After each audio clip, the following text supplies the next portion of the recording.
दोस्तों आज के इस वीडियो में हम लोग अनंतरा स्टॉक के बारे में बात करने वाले हैं। आज के दिन यानी ट्यूसडे के दिन स्टॉक के अंदर काफ़ी तगड़े वॉल्यूम्स के साथ ये स्टॉक ट्रेड हो रहा है। जब मैं वीडियो बना रहा हूँ 6 मिलियन से भी ज़्यादा के वॉल्यूम से स्टॉक के अंदर देखे गए।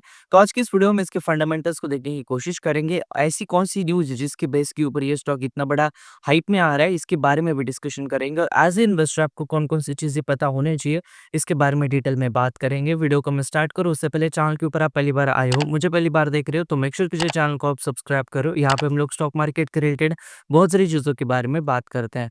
सबसे पहले तो मैं आपको बताना चाहता हूँ इसके रिटर्न्स के बारे में। अगर आप 1 मंथ के रिटर्न्स की बात करोगे तो 1 मंथ में 9.12% तक अपने इन्वेस्टर को इसने रिटर्न्स दिए। अगर मैं 1 साल की बात करता हूँ तो 1 साल में हालाँकि ये स्टॉक 8% डाउन है। लेकिन अगर आप ऑल टाइम रिटर्न्स की बात करोगे जब से ये स्टॉक मार्केट में लिस्ट हुआ है तब से लेकर अभी तक 242% तक रिटर्न्स अपने इन्वेस्टर को ये स्टॉक दे चुका है। अगर हम थोड़े-से इसके फंडामेंटल्स की बात करते हैं तो उसका मार्केट कैप 20,223 करोड़ के आसपास है, काइंड ऑफ एक स्मॉल कैप कंपनी है। अगर हम पी रेशियो की बात करते हैं तो 43.93 के आसपास इसका पी रेशियो है।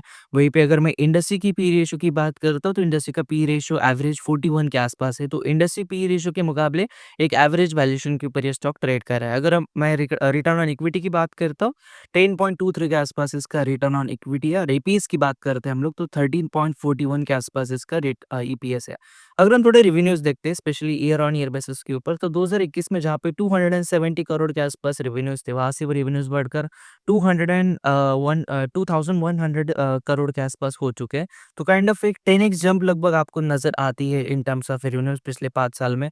अगर हम प्रॉफिट्स की बात करते हैं तो 2021 में जहाँ पे मात्र 23 लाख का प्रॉफिट था वहां से वो प्रॉफिट बढ़कर 422 करोड़ के आसपास रिपोर्ट किया गया है। तो ये भी इसके अंदर भी आपको एक्सपोनेंशियल ग्रोथ नज़र आती है और इसका रीज़न बहुत सिंपल है कि डेटा सेंटर्स और क्लाउड्स के बीच में जहाँ पे पिछले कुछ दिनों से जितना इन्वेस्टमेंट आ रहा है, जितना लोग इंटरेस्टेड है या इस वजह से कहीं न इनके प्रॉफिट भी इस वजह से बढ़ रहे हैं। अगर हम शेयर होल्डिंग पैटर्न की बात करते हैं तो प्रमोटर के पास 60% स्टेक है, रिटेलर के पास 23.04% के आसपास स्टेक है, एफआईएस के पास 10.62, म्यूचुअल फंड के पास 4.46 और डीएस के पास 1.77% के आसपास टेक है।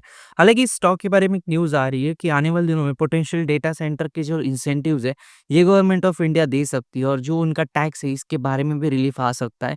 ये जो सारी डेटा सेंटर्स और क्लाउड बेस्ड कंपनीज़ होती हैं, इनके लिए और कहीं न कहीं इसी रीज़न की वजह से ये स्टॉक पिछले कुछ दिनों से काफ़ी ज़्यादा फ़ोकस के अंदर है। अब ये जो इंडस्ट्री है दोस्तों, ये फ्यूचर बेस्ड इंडस्ट्री है।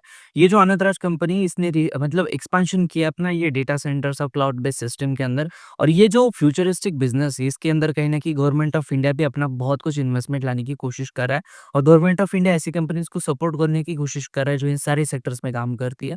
तो अगर ऐसे कुछ इंसेंटिव्स आती है या फिर आने वाले सालों में टैक्स पे कोई इन्वेस्टमेंट आती है, तो ये सारी कंपनीज़ के लिए बहुत ही ज़्यादा एक्सपेंशन के लिए बहुत ज़्यादा पॉजिटिव बात होगी। तो एज़ ए इन्वेस्टर आपको इन सारी न्यूज़ के ऊपर भी फोकस रखना पड़ेगा। लेकिन अगर आप प्रॉफिट्स की बात करोगे, एक्सपोनेंशियल पिछले 5 साल में जिस तरीके से ग्रोथ हुई है, 23 लाख से 400 करोड़ प्लस जिस तरीके से ग्रोथ हुई है, ये काफ़ी ज़्यादा अच्छी ग्रोथ है। कहीं न कहीं आने वाले दिनों में ये ग्रोथ अगर कंटिन्यू रहती है, तो ये सारी कंपनीज़ के लिए बहुत पॉजिटिव बात होगी।